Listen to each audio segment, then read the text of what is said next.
What were we on? Bro, I don't know about that. Maybe that's what you were doing. well, only a couple of snorts. Jesus. No, the rest of the band learn how to mother, love, and count. Because as the drummer, you don't have any creative control. You do what you're told. You know what? Shut up. You need a good sense of time and a good sense of feel in order for the chops to feel good. Period. At no point in time have I ever, at no point in time, have I ever let someone sub for me and I get my gig removed. I've kind of made myself irreplaceable in the bands that I'm in. Again, I know that there's going to be somebody in the comments that comes in and says, oh, nobody's looking for solos on a gig. They just want to make the people dance on the type of gig that you're playing.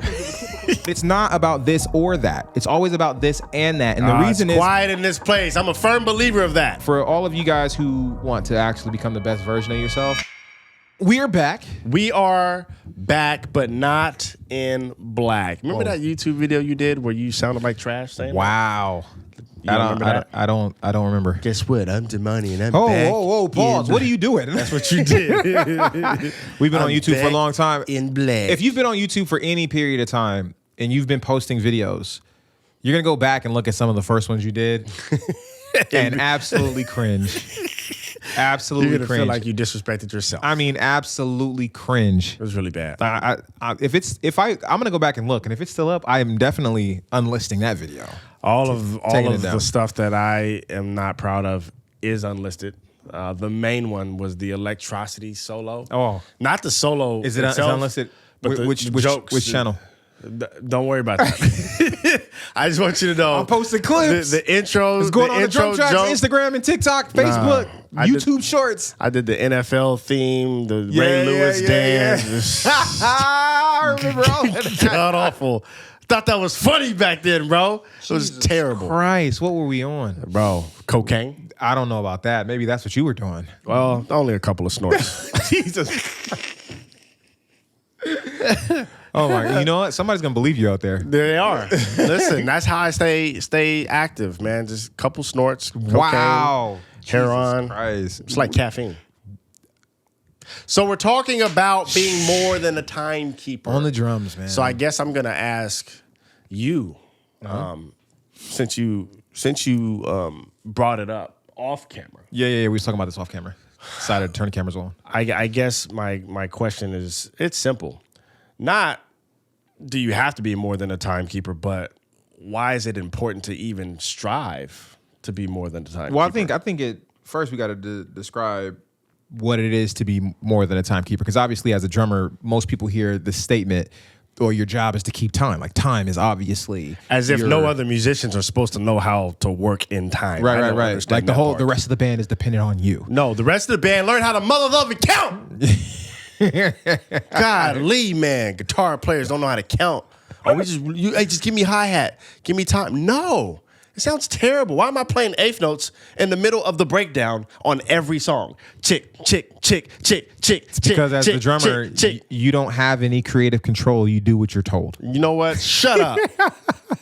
Finish your answer. So, like, at the end of the day, like, there's that saying, you know, your job is to keep time. That's all you do. Just keep time, or that's your main role. And I get it. Like, you're playing drums. Obviously, you're playing in time. But as the drum coach, somebody was mentioning, all music is in time. Like, all the instruments are in time. But you're the foundation, they say. And so a lot of drummers will have this perception as they continue to play that the only thing that they need to do is be able to establish a groove and make that groove feel good. Which is, by the way, extremely important that you do. It is important that you do know how to make a groove feel good and establish a time and feel that feels amazing. That is very true. If you're not doing that, we have issues. However, that's not the only job. It's not. Like you're playing music with the other musicians. It's not like, oh, you're just the drum machine and then there's the rest of the band that's actually playing music. Then you're just there to be the bed so that they can play music. No, you're playing music too. Preach the word of God. Being more than a timekeeper is a mindset, right? It's a mindset of being musical and not just thinking of yourself as rhythmic, but thinking of yourself as a part of the entire musical experience. And so what that typically means sometimes is doing what's necessary for the music. And people talk about doing what's necessary for the music all the time, right? Absolutely. But when they say doing what's necessary for the music, they're really saying staying out of the way of the guitar solo, staying out of the way of the singer that's singing. Just keep time because that's all that's necessary for drummers to do for the music. But that is a very, very, very limited perspective, because when you really think about it, there's a reason we have different genres, right? And this is where the saying like less is more comes in, because like, you know, they want the drummer to stay out of the way, provide the feel. And it's really a saying that I believe, my personal opinion, that has come about because of popular recorded music, right? Like when we talk about making hit records, right? It's typically about the artist that's singing on that hit record. And so people will look at songs like Billie Jean by Michael Jackson. Which you hate how he sung that song. No, I think I think that if anyone sung that song any differently than the way that he did, then it wouldn't be the same. On a scale from 1 to 10, where would you rate his singing on that song? Legendary. That's where I would put it, bro. I'm just telling you. So Brody, you are avoiding the question. I am not. You asked me and I answered. 1 to 10. Yeah. No, so I'm rejecting the premise that 10 is as high as it should go. I'm saying that Michael Jackson should be rated higher than that. Okay. What's the number? That's what I'm saying. Like, you keep trying to put a number to it, and I'm rejecting that premise. It is legendary. Is Michael Jackson not a legend? Michael Jackson is a legend. Okay, so then if he's a legend, is his singing not legendary? No matter where his singing is at on the scale, my point is you hate Michael Jackson singing. That is true. I just don't know where you're getting this from. Listen, we have witnesses that heard you say hate Michael Jackson singing. I've never said that. You hate Michael Jackson singing. Stevie Wonder singing. Okay, you're so Mary far J. off Blige the point. singing. You're so far off the point here. We're talking about pocket drumming. No, we're talking about being musical, and we're talking about like the idea of being more where than it came from, the pocket drumming. Right. No, I'm just saying. I'm using it as an example. Like you take a pop song like Billie Jean, very simple groove, and the drums do not do anything but play the time for that particular song. And so people will say, well, yeah, well, look at this, and these hit records, and this hit record, and that hit record, all these classics, the drummer wasn't doing very much. And I'm like, yeah, you're right in those songs. That's because that's specific to those genres and to those styles and to those what's necessary to make that what it was. And they're doing things to make things commercially viable. But there's more than one kind of music. Right? Sure. Like, what if you took that same attitude to go play with Chick Corea and the Electric Band? Oh, well. You'd be off the gig. What if you took that same idea and mindset and took it to playing with any fusion, jazz, improvised music? Like Stanley Clark's? Not Clark's. Stanley Clark. Stanley Clark, any of this stuff. Right? Like drummers the whole time were doing more than just keeping time, right? Drummers were adding to the music. They were soloing. They were playing fills. Especially in Snarky Puppy, because they was murdering on drums. Even with the grooves were so complex sometimes. Right. They did have places where it was simplistic. Right. Well, they would have parts, because, you know, that's a big band, right? Yeah. And so, like, if you're looking at, like, bands like that, or even like older bands that were big, like Earth, Wind, and Fire, would have all of these different instruments. So everybody would be playing parts because it's about the composition of that music, right? There's time and place for that. Yeah. You see what I'm saying? But then there's music that is more free. And if we're talking about being able to do what's necessary for the music, then what music are we talking about right now? Well, and so this is the point in what I'm saying, and the reason then there's that. The reason why I'm saying this is because the conversation happens a lot without nuance, right? And there's like, and when people say, well, you know, hey, you got to play a solid groove and the pocket is what gets you paid. Sure, they're right. And on what type of gigs are we talking about though? Are we talking about playing gigs that are cover band and, you know, things like that, where they require you to play music where the drummer was just a timekeeper for the song? Was basically, you see what I'm saying? Yeah. But that sounds like a whole nother podcast of what is the pocket actually. Yeah, that's a whole other. We'll dive deep on the next one. Yeah, it's another one. But the whole point that I'm trying to make though is that if you are a drummer that cares about like, oh, all I care about is playing grooves, that's the most important thing, which means nothing else is important, then cool. If that's what you love and that's where you want to stop and you want to limit your skill set and ability to contribute to a musical situation, cool. But there's there's actually a lot of good that can come out of going beyond that. To actually, yes, you can play a groove, you can make it feel great, because people think, at least this is what we see in the comments a lot on social media, people think that learning how to play chops or being able to play chops or being able to play creatively and express yourself, create on the fly in the moment without overthinking, they think the guys that do that can't play any groove. Like, oh, they see somebody playing chops and they be like, he can't play a groove. He can't make anything feel good. And it's like, you do realize that it takes the same exact sense of time and feel to make a chop or a solo feel good as it does to make a groove feel good. Come on. And I guarantee you, all of those choppers that are out there that are chopping like crazy, they didn't start off chopping at first. That's not how you don't start learning to play the drums, and all of a sudden you're just soloing off the top. That's not. They had to master their groove before they even begin chopping. Because you need a good sense of time and a good sense of feel in order for the chops to feel good. Period. And so anyway, the beauty and the benefit of being able to actually go beyond just playing grooves that feel great and expanding your ability to create on the fly and express yourself more, well, there's multiple. One, I would say you actually begin to experiment and find your own voice. And then you'll notice that people who seek you out or people who are looking at your playing, they actually recognize you for you. Not because of the fact that you can just play this groove and make it feel good, because a million drummers can do that, right? Yeah. But like there's something about you specifically because you've gone beyond the basics of just... And people were like, well, no, playing a groove and it's found like, yes, playing a foundational, strong groove that feels incredible is what we call the basics. You see what I'm saying? Yeah, facts. People are like, no, well, basic drummers, they're still trying to get their time. No. Those are guys that are still learning how to play. And there's nothing wrong with that. They're on their way. We're with them. But once you get to a point where you can play a solid groove that feels amazing, rock solid time, you have mastered you have finally got to the basics. You are now a regular drummer. Like that's what they're gonna take that so wrong. Well, he's talking negative about No. Oh my God. See, because I understand what you're saying. People like to throw out like guys like Steve Gadd, right? Yeah. You got to understand that Steve Gadd is not a regular drummer. No.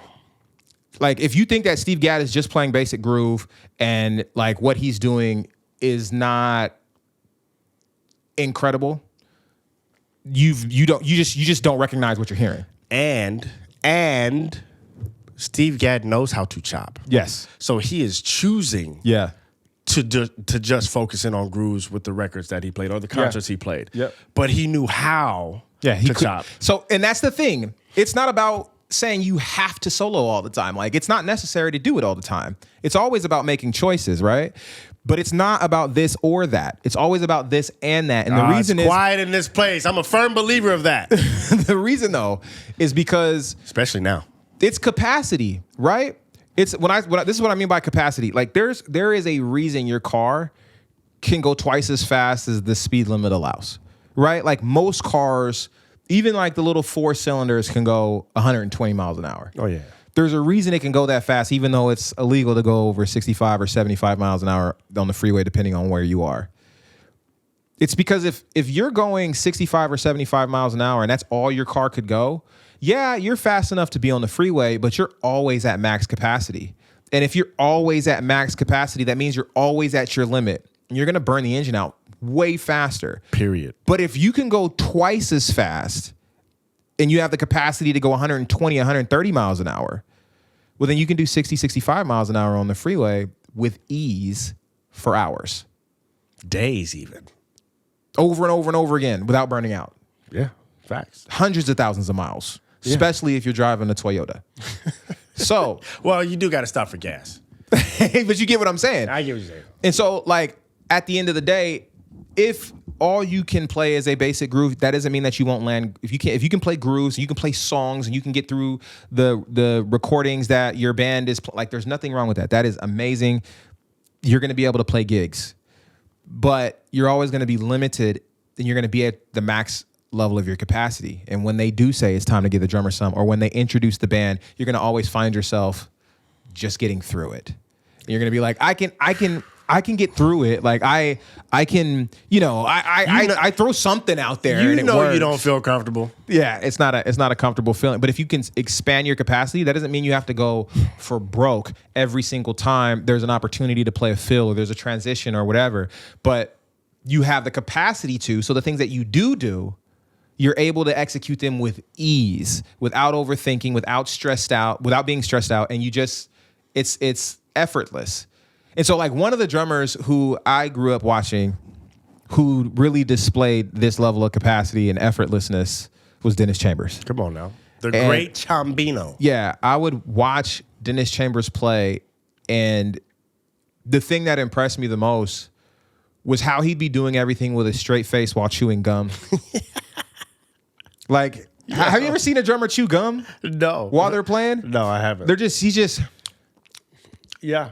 And going for, like, murdering. Going for blood. Murdering. My thing was always the straight face. I'm like, bro, he don't even make the grunts, like the... Nope, nothing. The drum face, none of that.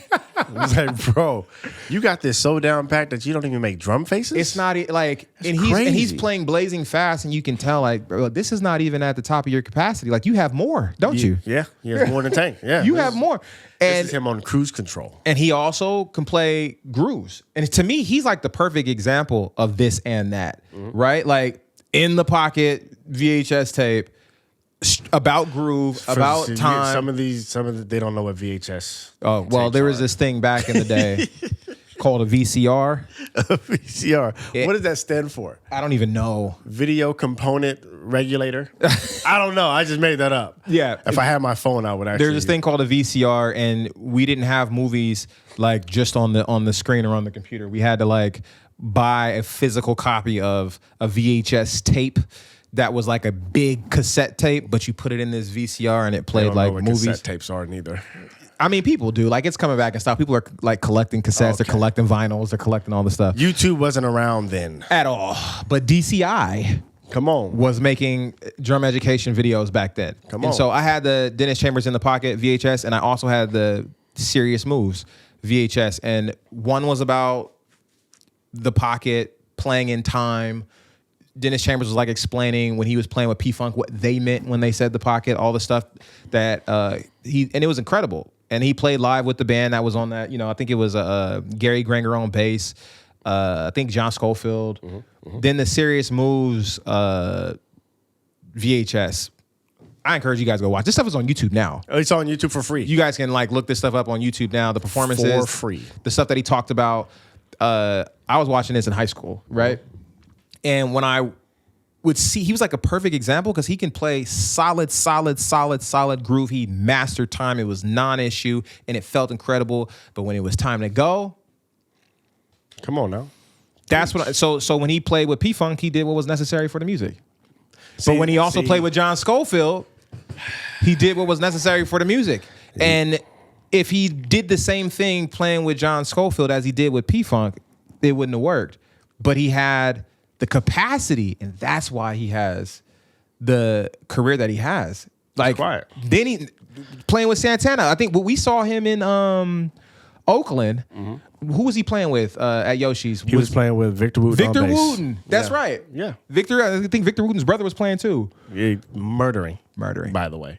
And they gave Dennis a solo and like try to keep time. It's when they gave Dennis an open solo. Jesus Christ, it was incredible.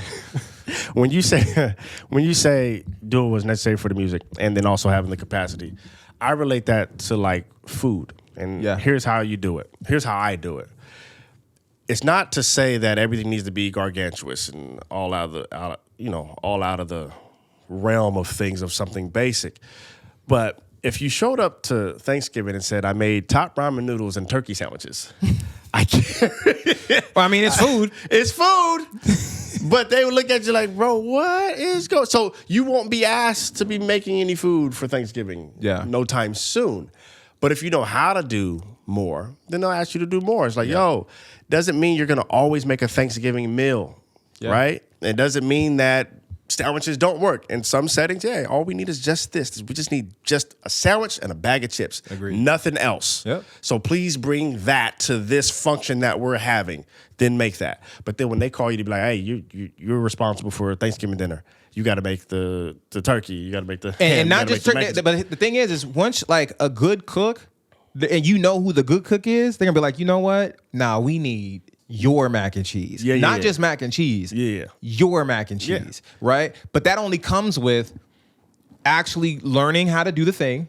Right? You learn how to cook and whatever the case is. Now people start putting their own spin on it, their own twist on how they want to do it. They go beyond what is just the basic bare minimum to be called a cook. And the interesting part of that is those people who went beyond that still know how to make the turkey sandwiches. And they know how to make top ramen. Yep. Very simple. Just hot water, right? So they can cook you a big luxurious meal. They can also make the small. It's about capacity. But if all you got is a turkey sandwich, that's the only thing you know how to make. I know people like that. Yeah, I do too. They're like, bro, I can cook eggs, and that's it.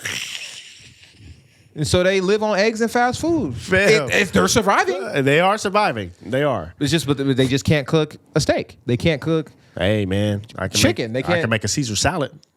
Out the pack. Out the pack. It already I can pour it in a bowl, open up the croutons, dump that. Yeah. And so put the Parmesan cheese. Like, come on. Yeah, and I want to make this clear though. By no means is any of this that we're talking about to down guys who consider themselves to be pocket drummers, right? Even though the pocket drummers downside choppers. Yeah, that is something that like it's weird. Yeah, it's choppers don't talk bad about pocket drummers, or should I say groove drummers? It's the groove drummers that talk bad about the chop drummer. I don't understand. It's like right, like if a drummer that can play a lot of chops sees a video of a drummer just playing groove, he doesn't look at it and be like, "What is that?" No, prime example.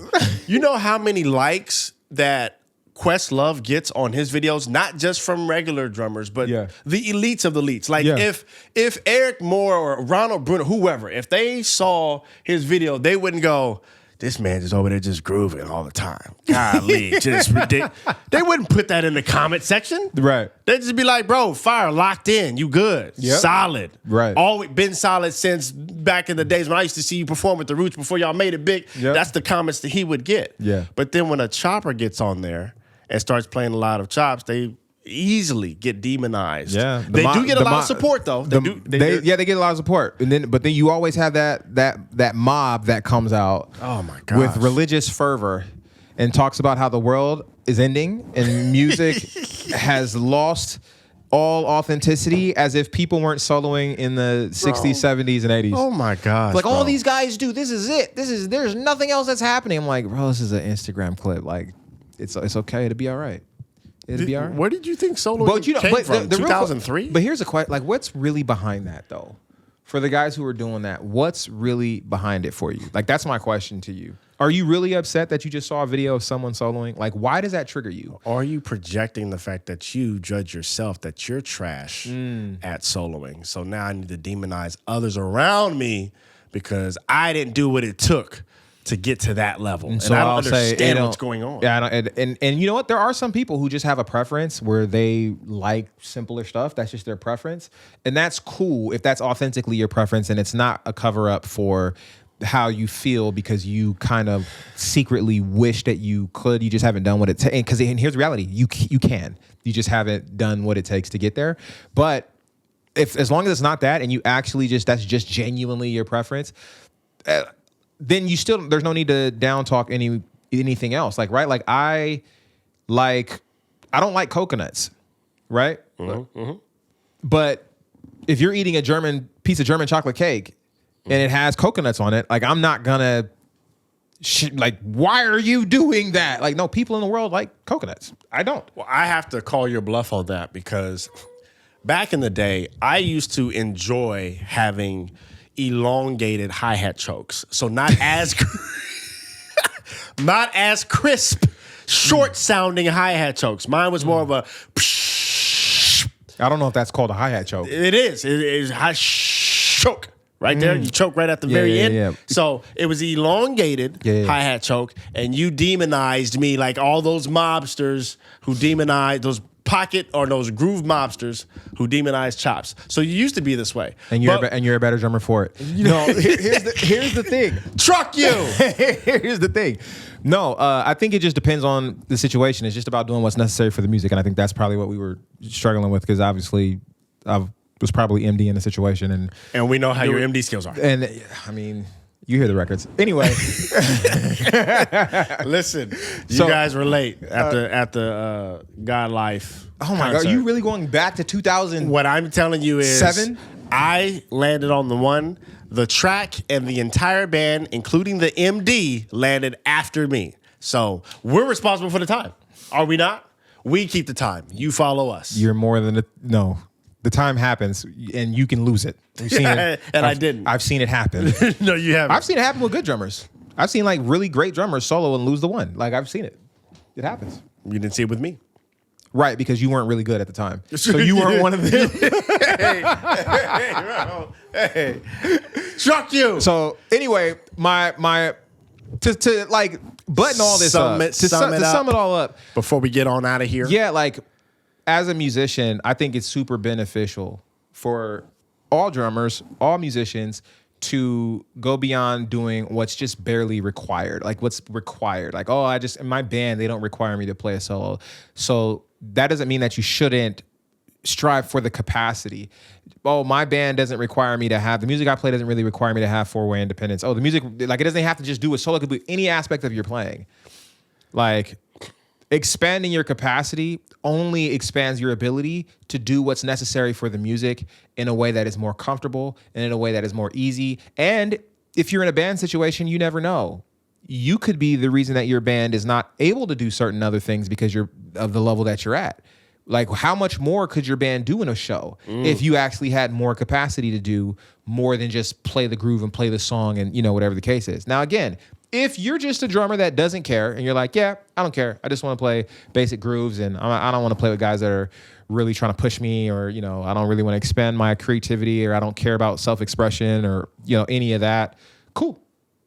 But for all of you guys who do want to actually become the best version of yourself, don't fall into the trap of thinking that the groove is the only thing that matters.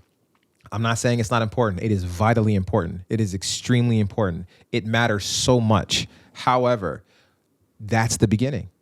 You being able to play solid time and make grooves feel amazing. I'm not saying not to work on that. Please do. But the other side of this, right? Like there's a reason we love Larnell Lewis. Man. His groove is incredible. When he's playing with Snarky, it's incredible. Give that man a solo and see where he takes you, though. Oh my God. You see what I'm saying? I can say from a personal experience, the opportunities opened up more when I started working on soloing, just as much as I worked on grooves, because there's certain situations where they're like, hey, we want this on our album. Like we want some more complex grooves. We want, it's not a long solo, but we got an 8-bar joint on one song. Right. Out of all 6 that we're doing, one has a solo in there for drums, and we need that. I didn't go into the studio and go, yeah, I'm just gonna play Billie Jean through that whole section. It's like, no, they knew my capabilities and said, hey, we've heard your work. We see what you do. Could you come play on this EP? 6 songs. One of them has a drum solo in it. Bop, bop, bop. So I'm saying from my experience, the opportunities open up because you have the capacity to do more than what other drummers do. Like, and again, I know that there's going to be somebody in the comments that comes in and says, well, nobody's looking for solos on a gig. They just want to make the people dance on the type of gig that you're playing. And you're locked into that and only that, which means that you're limited to what you're going to be able to do. There's more than just one type of gig. There's more than one type of gig. Period. Every gig is not a cover band gig where people are dancing at a corporate party, or every gig is not a wedding gig. And I promise you, I've played 1,000 wedding gigs. Man. Those people love a solo. Man. You give them a solo and it be good, they're not going to know what to do. They're going to, this is the best band ever. How many times have you heard that? Bro, I hear it every weekend. How many times have you heard it? Every weekend that I play. And so, like, I'm playing a gig in 2 days. I'm going to hear it then, too. We've played wedding gigs, corporate gigs. We've been with artists. We've been our own stuff.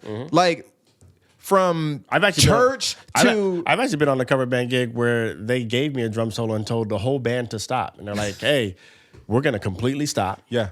And they said we're gonna give you the freedom. Your solo doesn't have to be in time. Oh, so it's an open solo. It's an open solo, but it's right before a big hit. They're like, hey, we're finishing the song. Yep. And normally we just go bam, but instead we're gonna break, give us something, and then give us the cue, and we're all gonna hit the one and bam and end the song. And I said, on cover band, you sure you want me? They said, no, we want you to go there. Like, yeah, but they only asked you because they knew you had the capacity. If they had someone else that was just like, oh, I can play the songs, they're just going to not ask them. And the guy's going to think, well, yeah, nobody complained. Nobody said anything.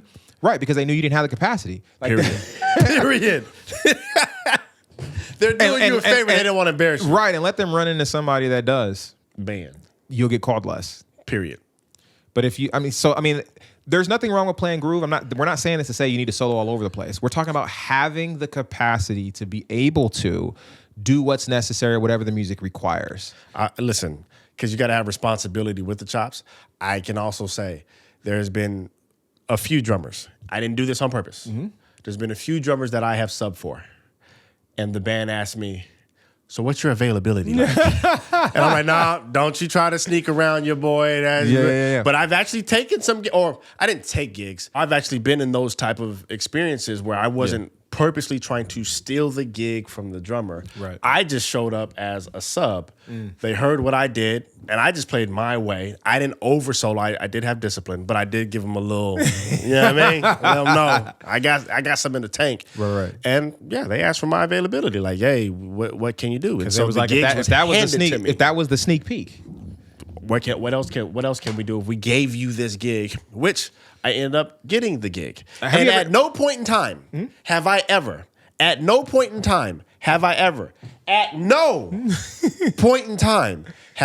let someone sub for me and I get my gig removed. I'll just say that. Yeah. Not that I'm just so much better than all of my subs, but because they trust what I do, they love how I play, the style that I bring. It's one of those, I've kind of made myself irreplaceable in the bands that I'm in. Doesn't mean that every band I go to, I'll become irreplaceable. But the bands that I'm currently in and play for, it's like, yeah, no, they're not gonna steal me, or they're not gonna steal my gig away from me. Right, because what happens is you've gone beyond just playing basic grooves to a point to where you have your own unique fingerprint to your playing. Mm-hmm. And so when people show up, even if they are a good drummer and they play and they do well, it's still not you. Right. That's the difference when you like start finding your voice and exploring your creativity, which the way that you approach. Podcast. Yeah, that's a whole nother thing. But all I'm talking about today is making sure that you guys expand or don't be so against doing what it takes to expand your capacity. And it's gonna suck. This is what I mean by that. You're gonna start practicing things. If you go down this journey, you're gonna start practicing things and practicing in a way that you haven't in the past. Like if you're just practicing songs right now and saying, I just learned a song and that's how I get better, great, you're gonna get better at learning songs. But when it comes to being free and being able to create in the moment and have that type of capacity, there's other things that you're gonna have to practice. And when you start practicing those things, you're gonna feel like a beginner again. And you're gonna struggle with. Which is okay. It is okay. That's how you know you're starting to get better at stuff again, right? I talk to guys all the time and they tell me things like, yeah, I practice. Cool. What does your practice look like? I turn on the music that I play in a band, and we do gigs like once a week, like 3-4 times a month, and I just go over the songs for that and make sure I'm really good with it. So that's what you do every day. Well, okay. But I thought your goal was you're trying to expand your capacity when it comes to your creativity, being able to create on the fly without overthinking, that you've been stuck in your mind when you try to do this stuff. You've been on YouTube and everywhere trying to memorize licks and what you're not able, like, but you're just practicing them. That's why. You're practicing to stay the same. You're practicing to stay the same versus trying to practice to improve. There's a way to do it. But yeah, anyway, we're running out of time. I will say this though. There's nothing wrong with being a drummer that basically just plays grooves and doesn't have fills, but it's better to expand your capacity. Period.